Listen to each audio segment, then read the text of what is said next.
আজকে আমি মাছ ভর্তা করব। এর জন্য আমি একটি পাঙ্গাস মাছের টুকরো, একটি বড় আলু, একটি টমেটো নিয়ে নিয়েছি। এখন হলুদের গুঁড়ো, মরিচের গুঁড়ো এবং স্বাদ মতো লবণ দিয়ে মাখিয়ে নিব। প্যানে তেল দিয়ে আমি মাছ, আলু এবং টমেটোগুলো ভেজে নিব। একটু মিডিয়ামের চেয়ে কম জাল দিয়ে আমি একটু ভালো করে ভেজে নিব, লাল লাল করে। মাছগুলো, আলু এবং টমেটোগুলো আমার ভাজা হয়ে গিয়েছে। এখন আমি এগুলো তুলে ফেলবো এবং ওই তেলের ভিতরে আমি কয়েকটি শুকনো মরিচ দিয়ে আমি ভেজে তুলে নিব। আমার শুকনো মরিচগুলো ভাজা হয়ে গিয়েছে এবং এই তেলের মধ্যে আমি একটু বেশি করে পেঁয়াজ এবং কাঁচামরিচ নরম করে ভেজে নিব।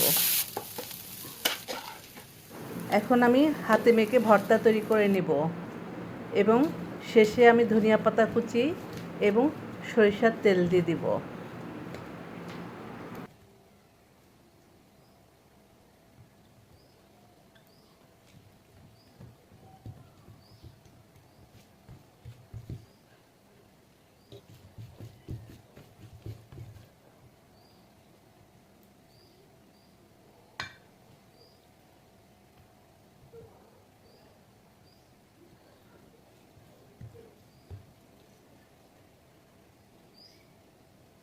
তৈরি হয়ে গেল আমার মাছের ভর্তা।